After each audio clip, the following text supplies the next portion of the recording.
Five bells. Stand by all stations. Attention, all districts. A 5-alarm fire. 5 bells. Move in immediately. That's it. Let's roll. Let's go. Firefighter.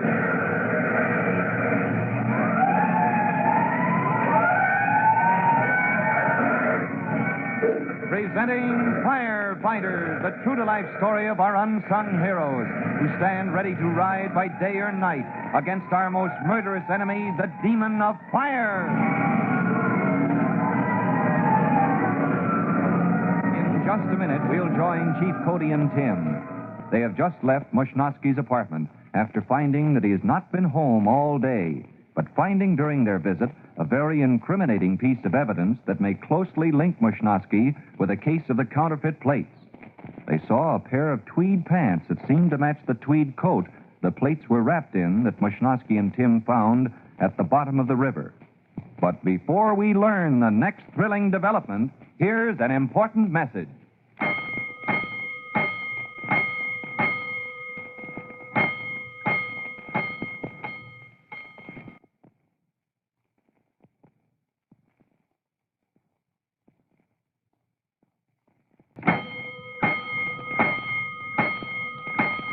Let's go, firefighters. Let's join Chief Cody and Tim as they speed across town from the Dulcimer Street apartment of Mushnoski toward their overdue appointment with Sergeant McGurk at police headquarters.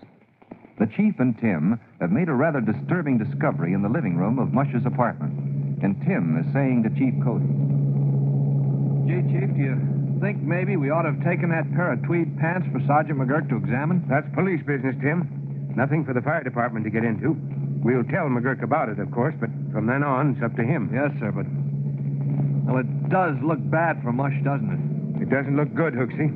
We find a set of counterfeit plates lying at the bottom of the river wrapped in a brown tweed coat. Yes, sir, and then we visit Mushnoski's place and find what looks like the pants that match the coat. Yeah. And we know that a man by the name of Mushnoski is mixed up in the counterfeit ring. Yes, sir, but it may be some other Mushnoski. How do we know it's the one we know? Well, that's the one thing I'm hoping, Hooksy.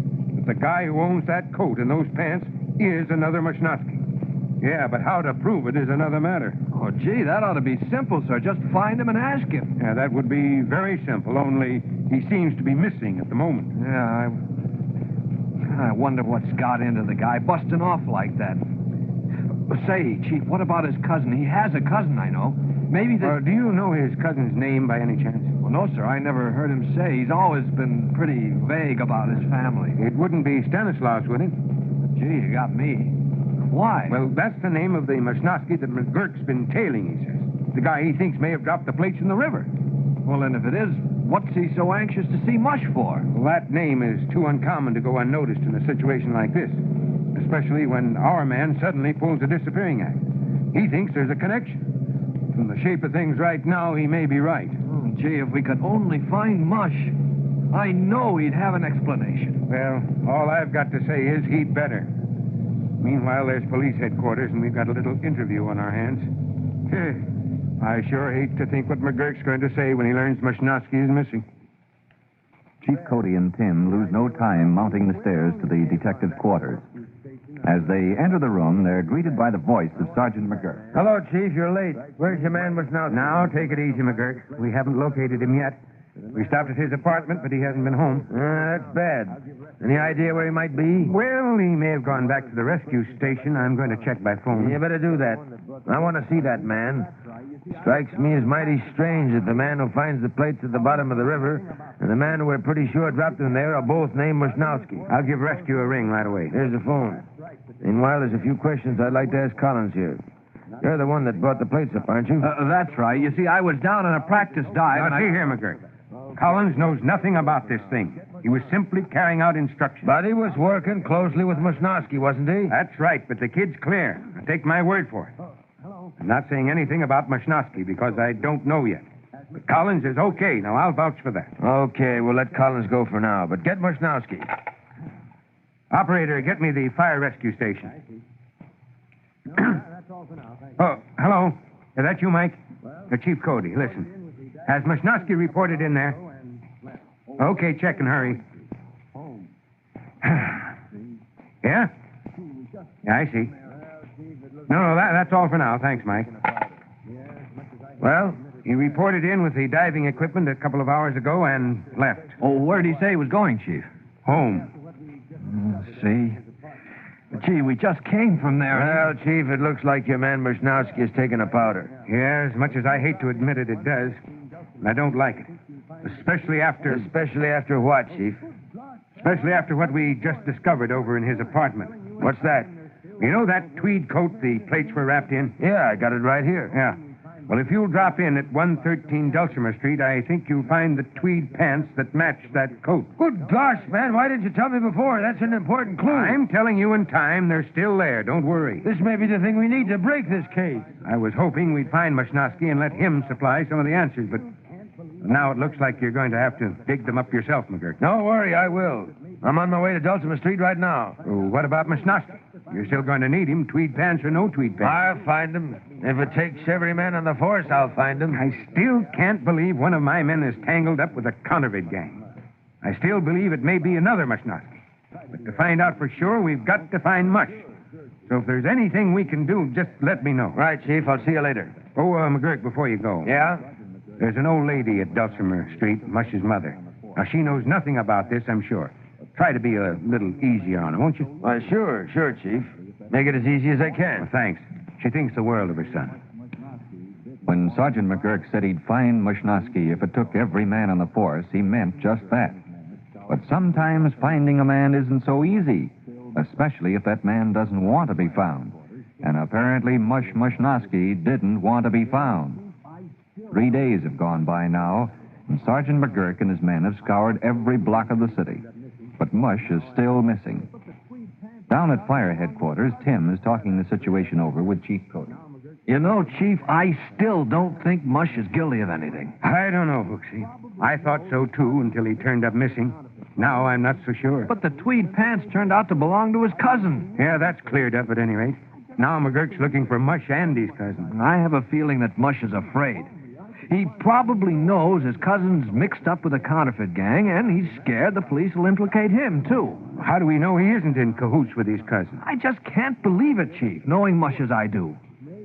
Gee, if only I could find him, I know I could get him to clear up the whole business. Yeah, but how to find him, that's the problem. Sergeant McGurk can't. Look, Chief, I've had an idea for some time now. An idea that, if it works, may bring Mushnosky out of hiding. Yeah? What's that, Hooksy? Well, Mush is a smoke eater from way back, isn't he? One of the best. Yes, sir. And when a real smoke eater hears the wagons roll, it does something to him, doesn't it? Never fails to make my blood sing no matter where I am. Well, that's where my idea comes in, sir. I have reason to believe Mush is hiding out somewhere in his old neighborhood. Could be. McGurk thinks so, although he can't find him. What are you driving at? Well, Chief, here's my plan. The next time there's a fire around Dulcimer Street, I want to ride when they roll. And when the crowd gathers, I want to be there. For I've got a hunch Mush, unable to resist a fire, will be somewhere in the crowd watching.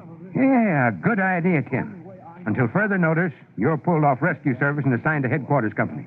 And the next time there's a fire in the Dulcimer Street district, you can try your plan. Yes, sir. We've got to find Mush and clear him of this mess. And this is the only way I know how. Next afternoon at headquarters, the opportunity Tim has been waiting for comes. A call taps in. Tim listens intently.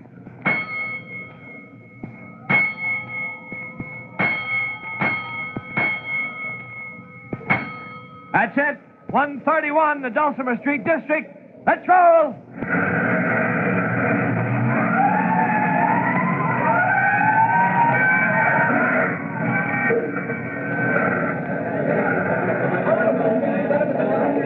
The fire on Dulcimer Street was a routine one, a small trash fire in an alleyway. But the usual crowd gathers, surging and milling around the big fire trucks. After the blaze is out, Chief Cody comes up to Tim, who is standing near the edge of the crowd, and says, Well, Hooksy, it looks like your plan didn't work, but it was a good try anyway. Yes, sir. I searched every face in this crowd. I was sure this would bring him... Wait a minute, Chief. Yeah, Tim? Over there, in that doorway, it's Mush. You're right, Hooksy, it is. After him before he gets away. Well, Tim's plan for smoking out Mushnosky worked after all. But now the question is, can he get to him before he melts away in the crowd? To learn if Tim does catch him and what Mushnosky's reaction will be sure to listen to the next true-to-life episode of The Firefighters. In just a moment, Chief Cody will tell you, boys and girls, how you can help the firefighters in your own town. But first, here is a message you ought to hear.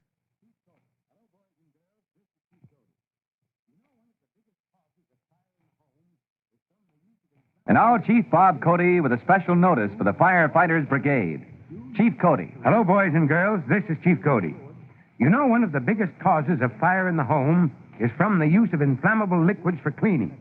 Now, if you or your parents do use gasoline or other inflammable cleaning fluids, be sure to use them outdoors. Under no circumstances in a closed room or near an open flame. Cleanliness is a virtue, but safety is a greater one when it comes to using cleaning fluids. Well, that's all for now. You'll be hearing from me again soon. Fire Chief Cody and the young rookie fireman Tim Collins will be back on the same station the next time you hear... That's it. Let's roll!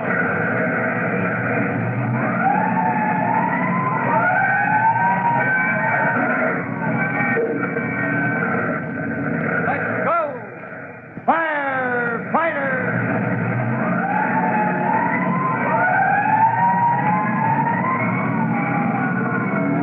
Firefighters is a copyrighted feature of William F. Holland Productions.